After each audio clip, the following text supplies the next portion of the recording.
የአሜሪካው ፕሬዝዳንት ዶናልድ ትራምፕ ከሶስተኛ የግድያ ሙከራ ማምለጣቸው ተነገረም።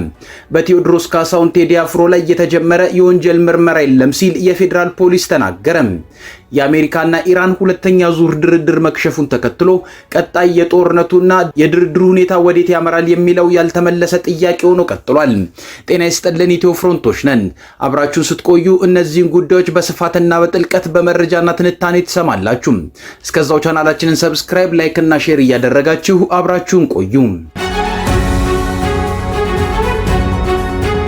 የአሜሪካው ፕሬዝዳንት ዶናልድ ትራምፕ በተገኙበት ቦታ ተኩስና የግድያ ሙከራ መሰል ነገሮች ሲያጋጥሙ የሌሊቱ ለሶስተኛ ጊዜ ነው።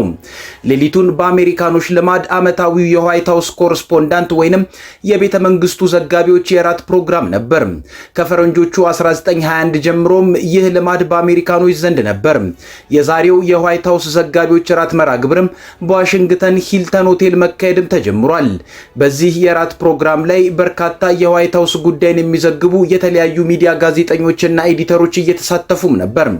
በዚህ የዋይት ሃውስ ዘጋቢዎች የራት ፕሮግራም ላይ የአሜሪካው ተቀማጭ ፕሬዝዳንት መሳተፉ ልማድ ነውና ፕሬዝዳንት ዶናልድ ትራምፕም ተገኝተዋል። ፕሬዝዳንት ዶናልድ ትራምፕ ፕሬዝዳንት የሆኑት ለሁለተኛ ጊዜ ቢሆንም ይህን የራት ፕሮግራም ሲሳተፉ ግን ለመጀመሪያ ጊዜ ነው። ከ15 ዓመት በፊት ግን ፕሬዝዳንት ሳይሆኑ ይህን ራት ታድመዋል። ዛሬ ፕሬዝዳንት ሆነው የራት ፕሮግራሙን ለመጀመሪያ ጊዜ ቢሳተፉ የራት ፕሮግራሙ ድብልቅልቁ ወጣም።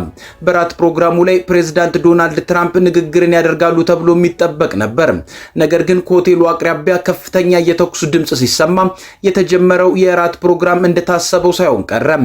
ፕሬዝዳንቱን ጨምሮ ዘና ብለው በሆቴሉ እራቱን እየታደሙ ሳለም ከሆቴሉ ውጭ የተፈጠረ ከፍተኛ ተኩስ ሁሉን ከመዝናናት መንፈስ በፍጥነት ወደ ከፍተኛ መወዛገብ ውስጥ ጨመራቸው። የአንገት ላይ ተለጣፊዋን ከረባት በማድረግ ዘንጠው እራት ፕሮግራሙ ላይ ከነበሩት ፕሬዝዳንት ዶናልድ ትራምፕ ጀርባ አንድ የደህንነት አባል መጣና የሆነች ብጣሽ ወረቀት አሳያቸው። በራት ፕሮግራሙ አካባቢ ምን እንደተፈጠረ ማስረዳቸው። ወዲያውም ፕሬዝዳንት ዶናልድ ትራምፕ እስከ ባለቤታቸው ቀዳማዊት እመቤት ሜላኒያ ትራምፕ የራት መርሃ ግብሩ የሚካሄድበት ቦታን ለቀው እንዲሄዱ ተደረገ።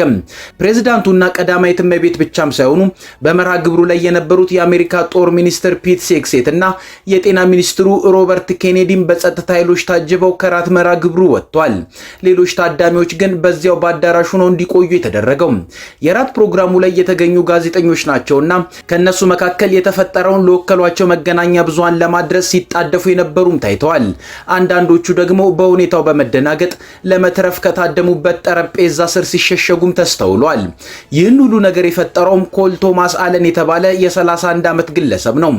ግለሰቡ ፕሬዝዳንት ዶናልድ ትራምፕ የታደሙበት የራት ፕሮግራም የተካሄደበት ሆቴል ውስጥ አልጋ ተከራይቶ የነበረ ነው።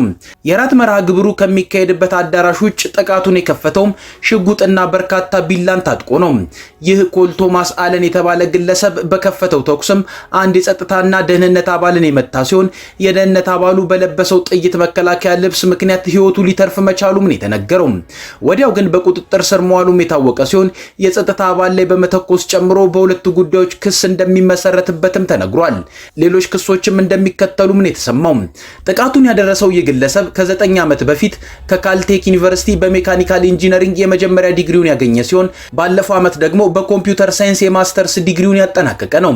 በስራውም የኮምፒውተር መጫወቻ ጌሞችን የሚፈበርክና መምህርም ነው።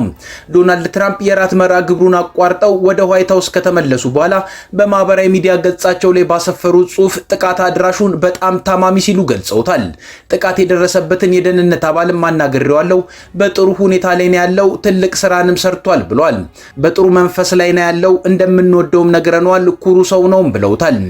የአሜሪካው ፕሬዝዳንት ዶናልድ ትራምፕ ተኩሱን የከፈተው ግለሰብ በቁጥጥር ስር ከዋለ በኋላ የራት ፕሮግራሙ እንዲቀጥል ፈልገው ነበር።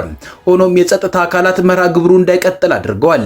የ31 ዓመቱ ኮል ቶማስ አለን ለዚህ ጥቃት ያነሳሳው ምን እንደሆነ መጀመሪያ ላይ አልታወቀም ነበር። ሆኖም ዘግይቶ ግን ፕሬዝዳንት ዶናልድ ትራምፕ ጥቃት አድራሹ ኢላማ ያደረገው እሳቸውን እንደሆነ እንደሚገምቱም ተናግረዋል። በጥቃት አድራሹ ፍላጎት ላይ ግን ይህን ዘገባ እስከሰራንበት ጊዜ ድረስ ዝርዝር መረጃ አልወጣም። ፕሬዝዳንት ዶናልድ ትራምፕ ከዚህ ቀደም ምርጫ ቅስቀሳ ላይ ሆነው ጭምር 2 ጊዜ የግድያ ሙከራ ተደርጎባቸዋል። በድምፃዊ ቴዎድሮስ ካሳሁን ቴዲ አፍሮ ላይ የጀመርነው የወንጀል ምርመራም ሆነ በአርቲስቱ ላይ የቀረበ ጥቆማ የለም ሲል የፌዴራል ፖሊስ ተናገረ። አርቲስቱ ኢትዮሪካ የሚል አልበሙን ካወጣ በኋላ የቅርብ ሰዎቹ ማለትም ምክትል ማናጀሩና ጓደኛው መታሰራቸው ተሰምቷል። ስቱዲዮውም ተዘርፏል ተብሏል። ስቱዲዮ ከመዘረፉ በፊትም ጥበቃው ላይ ድብደባ መፈጸሙ ሲነገር ነበር። ቲክቫ ኢትዮጵያ ቴዲ አፍሮ ላይ እየደረሰ ነው ስለተባለው ከፍተኛ ጫና እንዲሁም ተፈጽሟል ስለተባለው ዝርፊያ የኢትዮጵያ ፌዴራል ፖሊስ ኮሚሽንን ጠይቄያለሁ ብሏል። በኮሚሽኑ የወንጀል ምርመራ ጠቅላይ መምሪያ የወንጀል ምርመራ ኦፕሬሽን ዋና መምሪያ ኃላፊ ምክትል ኮሚሽነር ሙሊሳ አብዲሳ የፌዴራል ፖሊስ እንደዚህ አይነት ውንብድና አይሰራም፣ ስብዕናውም አይደለም፣ የሚሰራው በህግና በህግ ብቻ ነው ብለዋል። ብዙ ኦፕሬሽኖችን እንሰራለን። በእነዚህ ኦፕሬሽኖች ውስጥ ከቴዲ አፍሮ ጋር የሚገናኙና ያደረግነው ነገር የለም ሲሉ ገልጸዋል። ቴዲ አፍሮ የኢትዮጵያ ፌዴራል ፖሊስ ተጠርጣሪ እንዳልሆነ፣ በሱ ላይ ምንም አይነት ምርመራ እንዳልተደረገ፣ የምርመራ ስራም እንዳልተሰራ እንዲሁም ከሱ ጋር የሚገናኝ ጥቆማ ለፖሊስ እንዳልደረሰውና የፌዴራል ፖሊስ እሱ ላይ አንድም ነገር እንዳላደረገም ተናግረዋል። ህዝቡም ይወቅልን ያሉት ቴዲ አፍሮ አርቲስት ነው፣ ሙዚቃውን አውጥቷል፣ ቤቱ ነው ያለው፣ በስርዓት እየኖረን ያለው፣ በሱ ላይ የተደረገ ምንም አይነት ነገር የለም ሲሉም ገልጸዋል። እኛ እንደማንኛውም ሰው ሚዲያ ላይ እናያለን። በየቀኑ በሺዎች የሚቆጠሩ የፈጠራ ወሬዎች ይፈጠራሉ። ስለዚህ አርቲስቱን እንደ ማስያዣ ይዘው የፖለቲካ አጀንዳ ማራገብ የሚፈልጉትን እያየናቸው ነው ሲሉም አስረድተዋል። ምክትል ኮሚሽነር ሙሊሳ የዜጋ ህገ መንግስታዊ መብቱን ተጠቅሞ ሙዚቃ ሰርቷል፣ ደጋፊዎቹ ይደግፉታል፣ የሚቃወሙትም አሉ። ያ ሌላ ሜዳ ነው። ስለዚህ ከሱ ጋር የሚገናኝ ምንም አይነት ንክኪ ያለው ጉዳይ ላይ ተሳትፎ አላደረግንም ሲሉም አብራርተዋል። ህግ ጥሶ ከተገኘ እንደማንም ሰው ሊጠየቅ የሚችል ሰው ነው ዜጋ እስከሆነ ድረስ ያሉት አቶ ሙሊሳ በአሁኑ ጊዜ ከሱ ጋር የሚገናኝ ምንም አይነት የምርመራ ስራ አልሰራንም ብለዋል። ዋናውና ትልቁ ነገር ህዝቡም በደንብ ሊገነዘብ የሚገባው ዝም ብሎ ኮሽ ባለ ቁጥር ድሮ ሰው እንደዚህ ዘፈንክ ተብሎ እንደሚያስር እንደዚህም አይነት አድርጎ አልፏል። የጸጥታ ተቋሙ ወንጀል ከሰራ ማንም ሰው ይጠየቃል። የመንግስት አካል አመራርም ቢሆን በህግ በማስረጃ ይጠየቃል። ወንጀል ያልሰራ ሰው ግን በፍጹም አይጠየቅም ሲሉ ተናግረዋል። ምክትል ኮሚሽነር ሙሊሳ አብዲሳ ክልከላ ተደርጓል ሲባል የነበረው ውሸቶች ናቸው ያሉ ሲሆን ሁሉም መሰረተ ቢስ ነው። ቴዲ አፍሮን ተጠቅመው ህዝብ ላይ ሽብር ለመፍጠር የሚደረግ የሳይበር ወሬ ነው እንጂ በተግባር ቤቱ ሆኖ በስርዓቱ እየኖረ ያለ ሰውም ነው ብለዋል። አርቲስት ሆኖ ሙዚቃ መስራት የፈለገውን አመለካከት የሚያዝ ህገ መንግስታዊ መብት ነው። ከዚህ ውጪ ያለ ማስረጃ ሰው የማይያዝበትን ሂደት ፈጥረናል። ለዚህም ቴክኖሎጂ ተጠቅመን የትኛውንም አይነት የምርመራ ስራዎችን እንሰራለን። የምንሰራቸውንም በግልጽ ለህዝብ እናሳውቃለን ብለዋል። ምክትል ኮሚሽነር ሙሊሳ ሰው ሊታወቅ ይችላል፣ ወንድምህ ሊታሰር ይችላል አናውቅም፣ ጓደኛህም ሊታሰር ይችላል አናውቅም፣ ግን የሰው ከማን ጋር ይውላል ማን ነው ብለን አናስርም። የምንሰራቸው ስራዎችም ህጋዊ ናቸው። ፍርድ ቤት አቅርበን በስርዓት ጊዜ ቀጠሮ ጠይቀን እንመረምራለን። ይሄ የማስረጃ ጉዳይ ነው። ሂደታችንም ይኸው ነው። ከዚህ ውጪ ምንም ከአርቲስቱ ጋር የሚያገናኝ ምርመራ አልሰራንም ሲሉም አስረድተዋል። ሌላ የፖለቲካ ፍላጎት ያላቸው ሰዎች እሱን መጠቀሚያ ማድረግ ስለሚፈልጉ እሱ ስለማያዋጣቸው ቢተውትም ጥሩ ነው ብለዋል። ከቴዲ ጋር የተያዘው ጉዳይ ቀድሞ መጀመሩን ያነሱት አቶ ሙሊሳ መግለጫ ተከለከለ ተባለ። ምን ስለሆነ ሚስቱ እኮ አለች፣ ሚዲያም አላት። እሱን መጠቀም አይችልም ወይ? ቤቱ ሆኖ መስጠትስ አይችልም ወይ? በሞባይል ስልኩ መስጠት ይችላል። መንግስት ከለከለ የሚለው ከመነሻው መሰረተ ቢስ ነው። ለምን ይከለከላል? ሰው የታገለው እንደዚህ አይነት መብቶች እንዲከበሩለት ነው። እንደ ህግ ማስከበር የምንሰራው መብት እንዲከበር ነው ሲሉም አብራርተዋል። ከአርቲስቱ ጋር የተገናኘና እሱንም መሰረት የሚያደርግ ምንም ነገር ባልሰራንበት ሳይበር ተጠቅመው ብዙ የፖለቲካ ፍላጎት ያላቸው ህዝቡን በሌላ ነገር ማንቀሳቀስ ያልቻሉ እሱ እንደተነካ አድርገው የሚፈጽሙት ተግባር መሰረተ ቢስ ነው ሲሉ አጽንኦት ሰጥተዋል። ምክትል ኮሚሽነር ሙሊሳ አብዲሳ ህዝቡ የሚሰማውን ሁሉ ከማመን እንዲጠነቀቅም ጥሪ አቅርበዋል። የሰማነው ነገር የሚወራው ሁሉ እውነት አይደለም። ዛሬ በኤአይ ለምሳሌ የሙዚቃ መሳሪያ ተወሰደ ተብሎ የተሰራው ሙሉ በሙሉ ውሸት ነው። በሳይበር በሚዲያ የተወራው ሁሉ እውነት አይደለም። ህዝቡም ማመዛዘን አለበትም ብለዋል። ሆኖም በቲክቫ ዘገባ ላይ የቴዲ አፍሮ ምክትል ማኔጀር መሐሌት ሰለሞን እና ወዳጁ ከመታሰራቸው ጋር በተያያዘ የተባለ ነገር የለም። የአሜሪካና ኢራን ሁለተኛ ዙር ድርድር መክሸፉን ተከትሎ ቀጣይ የጦርነቱና የድርድሩ ሁኔታ ወዴት ያመራል የሚለው ያልተመለሰ ጥያቄ ሆኖ ቀጥሏል። በድርድሩ ተስፋ ተጥሎባቸው የነበሩ ሁኔታዎችም ዳግም ወደ ስጋትነት ተቀይረዋል። የሁለተኛው ዙር ድርድር ሳይጀመር ባልተጠበቀ ሁኔታ ተጠናቋል። የኢራኑ የውጭ ጉዳይ ሚኒስትር አባስ አራቺ ፓኪስታን በገቡበት ሁኔታና የአሜሪካው ፕሬዝዳንት ዶናልድ ትራምፕ ልዩ መልእክተኞች ወደ ፓኪስታን ያቀናሉ ተብሎ እየተጠበቀ ባለበት ወቅት ትራምፕ የአሜሪካ ተደራዳሪዎች ወደ ፓኪስታን ፓኪስታን የሚያደርጉትን ጉዞ በመሰረዝ ያልተጠበቀ ውሳኔ አሳልፈዋል። መልእክተኛው ስቲቭ ዊትኮፍ እና ጃሬድ ኩሽነር ወደ ፓኪስታን ሊያደርጉት የነበረውን ጉዞ መሰረዛቸውን የገለጹት ትራምፕ ሁሉም አማራጮች አሉን፣ በፈለጉት ጊዜ ሊደውሉልን ይችላሉ፣ ነገር ግን ምንም ነገር ላለመነጋገር ተጨማሪ የ18 ሰዓት በረራ አያደርጉም ብለዋል። የፎክስ ኒውስ የዋይት ሃውስ ዘጋቢ ፕሬዚዳንት ትራምፕ ሰዎቼን ነግሬያቸዋለሁ፣ ከጥቂት ሰዓታት በፊት ለመሄድ እየተዘጋጁ ነበርና አይሆንም፣ ወደዚያ ለመሄድ የ18 ሰዓት በረራ አታደርጉም ብያቸዋለሁ ማለታቸውን ጠቅሷል። ትራምፕ ከጥቂት ደቂቃዎች በኋላ በማህበራዊ ድረገጻቸው ላይ የልዑካን ቡድኑን ጉዞ መሰረዛቸውን አረጋግጠዋል። የአሜሪካው ፕሬዚዳንት የአሜሪካ ልዑካን ወደ ኢስላማባድ የሚያደርጉትን ጉዞ የሰረዙት በጉዞ ብዙ ሰዓት ነው የሚጠፋው፣ ብዙ ስራ ነው በማለት ነው። ወኪሎቼ ወደ ፓኪስታን ኢስላማባድ ኢራናውያንን ለማግኘት የሚያደርጉትን ጉዞ ሰርዣለሁ። ከዚህም በተጨማሪ በአመራሩ መካከል ከፍተኛ ክፍፍልና ግራ መጋባት አለ። ማንም መሪው ማን እንደሆነ አያውቅም፣ እነርሱን ጨምሮ። በተጨማሪም ሁሉም አማራጭ አለን፣ እነርሱን ግን ምንም የላቸውም። መነጋገር ከፈለጉ ማድረግ ያለባቸው መደወል ብቻ ነው ብለዋል በጽሁፋቸው። እርግጥ ነው በኢራን በኩል አስቀድሞ የድርድር መካሄድን ጥያቄ ውስጥ የሚያስገቡ ሁኔታዎች ነበሩ።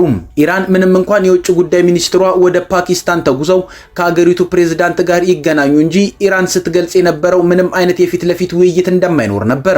የኢራን ፕሬዝዳንት መሱድ ፔዜሽኪያን ኢራን በተጽዕኖ በማስፈራሪያና ስጋቶች ተገፍታ በፍጹም ወደ ድርድር እንደማትገባ ለፓኪስታኑ ጠቅላይ ሚኒስትር ሼባዝ ሻሪፍ አስረግጠው ነው የተናገሩት። ሆኖም ድርድሩ የሚካሄድባቸውን ሁኔታዎች በተመለከተ በፓኪስታን በኩል ለዘጋቢዎች የተሰጡ መረጃዎች በርካቶቹ የድርድሩን እውን መሆን በእርግጠኝነት እንዲጠብቁ አድርጎ ነበር። በሌላ በኩል የ18 ሰዓታት በረራን አቋርጠው የሚመጡት የአሜሪካ ልዑካን ድርድሩ እስከሚደረግበት ቅዳሜ ቀን ለጉዞ አለመነሳታቸው ደግመው የመላምቶች በአሜሪካ በኩል ድርድርን ያለማድረግ ውሳኔ አስቀድሞ የታቀደ ነገር ነበር የሚለውን ግምት የሚያጠናክሩ ነው ተገኝቷል። አሁን እየተነሳ ያለው ጥያቄ ከትራምፕ የልዩ መልእክተኞች ጉዞ መሰረዝ በኋላ ቀጣይ የሀገራቱ የጦርነትም ሆነ የድርድር ሁኔታ በምን መልኩ ይቀጥላል የሚለው ነው። ከዋሽንግተን ለአልጀዚራ የሚዘገበው ማኑኤል ራፓሎ እንዳለው ትራምፕ በቀጣይ ሳምንት ማክሰኞ ሊፈጠር የሚችል ነገር እንደሚኖር ጠቁመዋል። ስለ ነገሩ ማብራሪያም ሆነ ፍንጭ ባይሰጡም እስከ ማክሰኞም አሜሪካ ከወታደራዊ እንቅስቃሴ አንጻር በሆርሙዝ የኢራን ጦር ላይ ጫና ፈጥሮ ለመቆየት የሚያስችላትን እገዳ ልታስቀጥል ትችላለች። ሁለቱ ወገኖች ከድርድር መንፈስ ርቀው ሳይሄዱና ወደ አዳዲስ ውሳኔዎች ከመግባታቸው በፊት ከሶስተኛ ወገን ወይም ከፓኪስታን ድርድሩን ወደ ጠረጴዛ ለመመለስ የሚያስችሉ የዲፕሎማሲ ስራዎች እንዲሰሩ ይጠበቃል። በሌላ በኩል አሜሪካ የኢራን ነዳጅ ንግድ ላይ አዲስ ማዕቀቦችን መጣሏን አስታውቃለች። ይህም ምናልባት በቋፍ ላይ ያሉ ንግግሮች ላይ ጫና እንዳይፈጠር የሚያሰጋ ነው። የአሜሪካ የውጭ ጉዳይ መስሪያ ቤት እንዳለው የኢራንን ህገ ወጥ የነዳጅ ንግድ ማስተጓጎል የሚያስችል ቆራጥ እርምጃ እየወሰደ ነው። የአገሪቱ ግምጃ ቤት የዚህ እርምጃ አካል የሆኑ አዳዲስ ማዕቀቦችን ኢራን ላይ ጥሏል።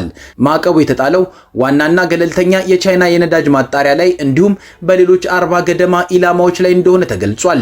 በግምጃ ቤቱ ድረገጽ ላይ የወጣው መረጃ እንደሚያሳየው ከቻይና ነዳጅ ማጣሪያ በተጨማሪ ሌሎች 40 ገደማ የሚሆኑ ተቋማትና የነዳጅ ጫኝ መርከቦችን ማዕቀብ ዝርዝር ውስጥ ተካተዋል። አዲሶቹ ማዕቀቦች ለኢራን የነዳጅ ኤክስፖርት ወሳኝ የህይወት መስመሮች እንደሆኑ ግምጃ ቤቱ ገልጿል። የግምጃ ቤቱ ኃላፊው ስኮት ቢሰንት በኤክስ ገጻቸው ላይ ባሰፈሩት ጽሑፍ አሜሪካ ከኢራን አገዛዝ ጋር የተገናኙ ማናቸውም የፋይናንስ መስመሮችን ኢላማ ታደርጋለች ብለዋል። ከዚህ ጋር በተያያዘ ግምጃ ቤቱ $344 ሚሊዮን የሚያወጣ የዲጂታል ገንዘብ ክሪፕቶ ከረንሲ ማገዱን ገልጿል። የውጭ ጉዳይ መስሪያ ቤቱ በበኩሉ እነዚህ ማዕቀቦች የኢራን አገዛዝ በመካከለኛው ምስራቅ ለሚያከናውናቸው ቀጠናዊ መረጋጋትን የሚያናጉ ተግባራት የሚውሉ የገቢ ምንጮችን ያቋርጣሉ ብሏል። ከኢትዮ ፍሮንት የዛሬ ጉዳዮቻችን እነዚህ ነበሩ። አብራችሁን ስለቆያችሁ እናመሰግናለን። ቻናላችንን ሰብስክራይብ አድርጉልን። መልካም ጊዜ